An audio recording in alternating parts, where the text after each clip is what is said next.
Hello students, जैसा कि हम लास्ट क्लास में स्टडी कर रहे चैप्टर इलेक्ट्रिसिटी, उसका हम आज नेक्स्ट टॉपिक पढ़ेंगे रेजिस्टेंस। रेजिस्टेंस का सिंबल होता है कैपिटल आर।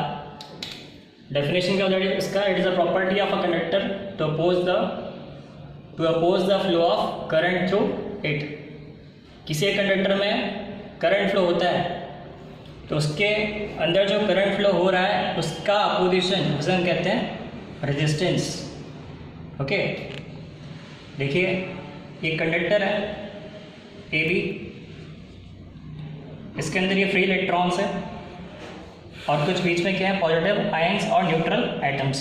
ओके, इसे हम जब कनेक्ट करते हैं एक बैटरी से, जिसका वोल्टेज कितना है, वी है, जिस पर करंट फ्लो होता है कितना, आई। ओके, ये करंट क्यों फ्लो हो रहा है? क्योंकि इलेक्ट्रॉन्स का मूवमेंट हो रहा है फ्रॉम नेगेटिव टू पॉजिटिव।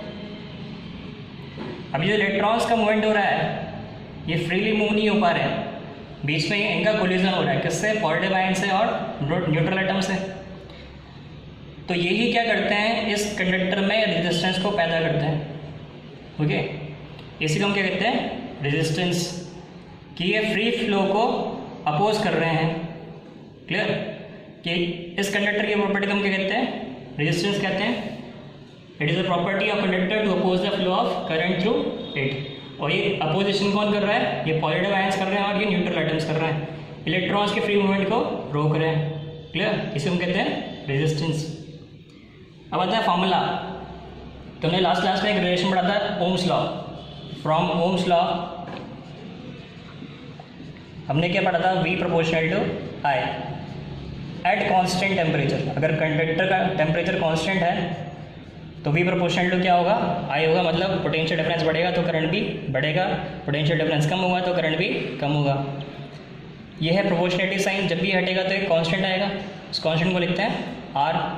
तो V इज इक्वल टू क्या आता है, I into R, where R is a constant which is called as resistance. ये हमने देखा था। तो R इक्वल टू क्या आ गया, V बाय I। फॉर्मूला बन गया V upon I, voltage upon current. Clear? और हमने ये पढ़ा था कि किसी कंडक्टर के लिए जो रेशो होता है, V बाई I का रेशो होता है, ये कांस्टेंट होता है। कांस्टेंट की वैल्यू किसके बराबर आती है, रेजिस्टेंस के बराबर आती है। क्लियर? आता है इसका एस से यूनिट, तो उसका यूनिट होता है ओम। जैसा कि ओम्स लॉ से हमें रिलेशन मिल रहा है, इसका फॉर्मूला मिल रहा है, उसका जो यूनिट रखा है इसी के नाम पे रखा गया। इसका सिंबल ऐसे लिखते हैं ओमेगा, इसे हम कहते हैं ओमेगा। ओके, तो हमने देखा रेजिस्टेंस क्या होता है, उसका फॉर्मूला क्या होता है, उसका यूनिट क्या होता है। अब हम देखेंगे डेफिनेशन ऑफ 1 ओम। ये कोई कंडक्टर है तो उसका रेजिस्टेंस हम 1 ओम कब कह सकते हैं? तो देखिए, जब हम पोटेंशियल डिफरेंस अप्लाई करेंगे 1 वोल्ट और मान लीजिए इसमें करंट कितना फ्लो हो रहा है, 1 ampere. Okay, if potential difference applied is 1 volt and current flowing through it is 1 ampere, तो रेजिस्टेंस का फॉर्मूला क्या होता है, V बाय I। इसमें वैल्यू पुट कर देते हैं, तो 1 वोल्ट अपॉन 1 एम्पियर, तो कितना आ जाएगा, 1 ओम। तो 1 ओम की डेफिनेशन यहाँ से निकल के आती है, if potential difference applied across conductor is 1 volt such that 1 ampere current flows through it, then its resistance is said to be 1 ohm. Clear?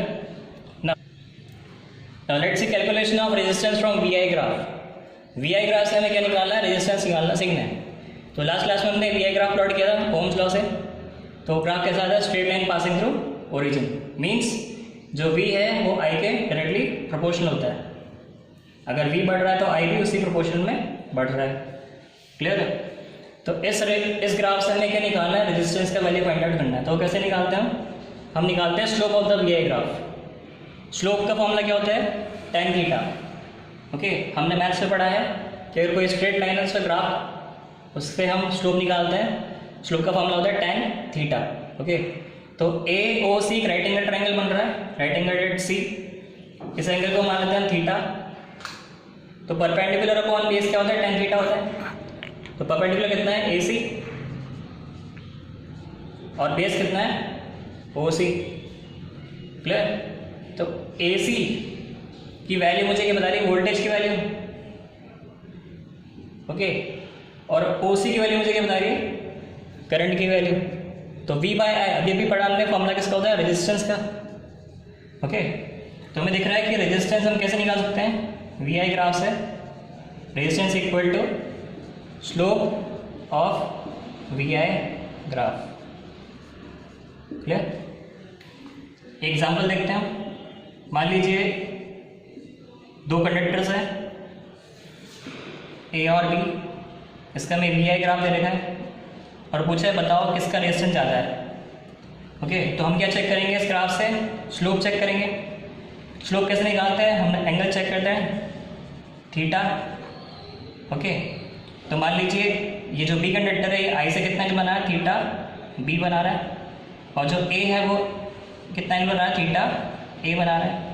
तो हमें दिख रहा है एंगल किसका ज़्यादा है, ए का ज़्यादा है, तो उसके लिए टेन थीटा का वैल्यू भी क्या होगा, ज़्यादा होगा। So tan theta, we know that slope is equal to tan theta. Tan theta की वैल्यू ए के लिए ज़्यादा मिल रही है as compare to B, it means slope of A is more than B, so the resistance of A is more than B. Clear? तो slope check करके हम कंडक्टर का रेजिस्टेंस फाइंड आउट कर सकते हैं। नेक्स्ट हम देखते हैं factors on which resistance depends. किसी कंडक्टर का रेजिस्टेंस किन फैक्टर्स पर डिपेंड करता है। तो पहला आता है लेंथ ऑफ द कंडक्टर। हमने पढ़ा रेजिस्टेंस कौन ऑफर करता है, उसके अंदर न्यूट्रल एटम्स होते हैं और पॉजिटिव आयंस होते हैं, वो उसके फ्री मूवमेंट को, इलेक्ट्रॉन्स के मूवमेंट को, फ्री मूवमेंट को रोकते हैं, उसे हम कहते हैं रेजिस्टेंस कहते हैं। तो जितना ज़्यादा कोलिजन होगा उतना ज़्यादा रेजिस्टेंस होगा। क्लियर? तो मान लीजिए एल लेंथ का कंडक्टर है, इसकी लेंथ जितनी ज़्यादा होगी उतना ज़्यादा कोलिजन होगा। क्लियर? तो resistance is proportional to length of the conductor. जितना ज़्यादा लेंथ होगा उतना ज़्यादा कोलिजन होगा, उतना ही ज़्यादा उसमें रेजिस्टेंस होगा। तो हमें रिलेशन मिल गया R proportional to L, length of the conductor. Second depend करता है area of cross section of the conductor. Area of cross section क्या होता है, ये वाला एरिया होता है बच्चों। क्लियर? अब अगर हम ये एरिया बढ़ाते हैं कंडक्टर का, मेरे पास दो कंडक्टर्स हैं, एक ए बी है और एक सी डी है, दोनों का लेंथ सेम है, बट इसकी जो मोटाई है सी डी की वो ए बी से ज़्यादा है, यानी इसका जो एरिया ऑफ क्रॉस सेक्शन है वो ए बी से ज़्यादा है। क्लियर? तो इसमें क्या हो रहा है, फ्री इलेक्ट्रॉन्स का नंबर सेम है, इसमें फ्री इलेक्ट्रॉन्स का नंबर सेम है। इसमें जो फ्री इलेक्ट्रॉन्स है इनको कम स्पेस मिल रहा है, कोलिजन कम हो रहा है, कोलिजन ज़्यादा हो रहा है सॉरी, बट इसमें क्या हो रहा है, एरिया बढ़ रहा है, तो इसमें कोलिजन क्या हो रहा है, कम हो रहा है, इनका फ्री मूवमेंट बढ़ रहा है। क्लियर? तो एरिया बढ़ाने से क्या होगा, इनका फ्री मूवमेंट बढ़ गया, फ्री मूवमेंट बढ़ गया तो कोलिजन कम हो गया और रेजिस्टेंस भी कम हो गया, यानी resistance is an ratio proportional to area of cross section. अगर आप वायर की मोटाई बढ़ा दोगे, उसका एरिया क्रॉस सेक्शन बढ़ा दोगे, तो क्या होगा, उसका रेजिस्टेंस कम हो जाएगा। क्यों कम हो जाएगा, क्योंकि उसका फ्री मूवमेंट इलेक्ट्रॉन्स का बढ़ जाएगा, कोलिजन कम होगा। क्लियर? अब आता है nature of material. Different material का रेजिस्टेंस डिफरेंट होता है। क्यों? क्योंकि उसमें जो नंबर ऑफ फ्री इलेक्ट्रॉन्स होते हैं यूनिट वॉल्यूम में वो डिफरेंट होते हैं। कॉपर में अलग होगा, एल्यूमिनियम में अलग होगा।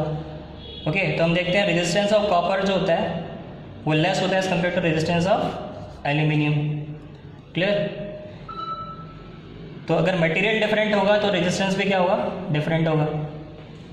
लास्ट ये आता है टेम्परेचर ऑफ कंडक्टर। कंडक्टर के टेम्परेचर पे भी डिपेंड करता है।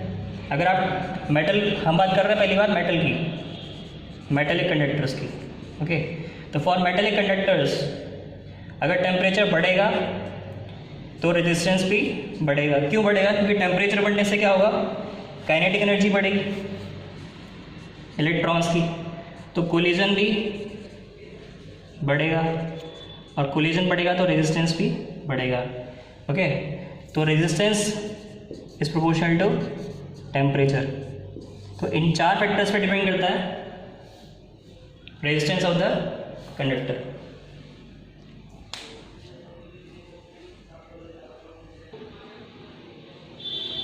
ओके, अब देखते हैं इंपॉर्टेंट नोट। तो हमने भी देखा कि रेजिस्टेंस डिपेंड करता है किस पे, लेंथ ऑफ द कंडक्टर पे, R is proportional to L. और हमने देखा कि R is inverse proportional to area of cross section. तो इन दोनों फैक्टर्स को अगर हम कंबाइन करें, कंबाइनिंग 1 and 2, तो एक रिलेशन निकल के आता है R proportional to L by A. और जब भी ये साइन हटेगा तो एक कांस्टेंट आएगा, कांस्टेंट को हम लिखते हैं रो। तो फॉर्मूला बन गया R is equal to rho L by A, where rho is a constant which is called as resistivity of the conductor or it is called as specific resistance। इन दोनों नाम से हम इसको पढ़ते हैं, resistivity और specific resistance। क्लियर? तो formula बन गया हमारे पास में R equal to rho L by A. इसे हम यूज़ करेंगे न्यूमेरिकल्स में। क्लियर? तो आर डिपेंड करता है एक तो लेंथ ऑफ द कंडक्टर पे, एरिया क्रॉस सेक्शन पे और रेजिस्टिविटी पे। क्लियर? नेक्स्ट हम देखते हैं रेजिस्टिविटी क्या होता है। तो अभी हमने पढ़ा कि R इज इक्वल टू क्या होता है फॉर्मूला, रो एल बाय ए। तो यहाँ से मुझे रो का फॉर्मूला निकालना है, तो ए को इधर ट्रांसफर कर देते हैं, क्या बनेगा R A is equal to rho into L. और मुझे रो निकालना है तो एल को मैं नीचे ट्रांसफर कर दूंगा, तो यहाँ क्या बचेगा, रो बच जाएगा, यहाँ आ जाएगा आर ए बाय एल। तो फॉर्मूला बन गया rho is equal to R A by L. Okay, अब इस रिलेशन का मैं यूज़ करूँगा रेजिस्टिविटी को डिफाइन करने के लिए। कैसे देखते हैं, if length of the conductor is 1 metre and area of cross section is 1 metre square. मान लीजिए कंडक्टर उसकी लेंथ कितनी है, 1 मीटर है, वो उसकी एरिया कितना है, 1 मीटर स्क्वायर। इस वैल्यू का हम फॉर्मूला पुट कर देता हूँ, आंसर कितना आएगा, आर इंटू 1/1। तो आंसर आ गया rho is equal to are, यानी जो रेजिस्टिविटी होगी वो रेजिस्टेंस के ही बराबर होगी। कब, जब इसका लेंथ कितना हो कंडक्टर का, 1 मीटर हो और एरिया कितना हो, 1 मीटर स्क्वायर। क्लियर? यानी उसकी वैल्यू कितनी होनी चाहिए, 1 होनी चाहिए, यानी यूनिट लेंथ होना चाहिए और यूनिट एरिया होना चाहिए।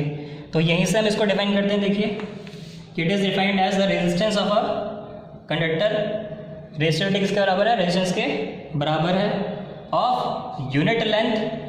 लेंथ क्या होनी चाहिए, 1 मीटर, यानी वैल्यू कितनी होनी चाहिए, 1, और unit area of cross section. Area of cross section की वैल्यू कितनी होनी चाहिए, 1 होनी चाहिए।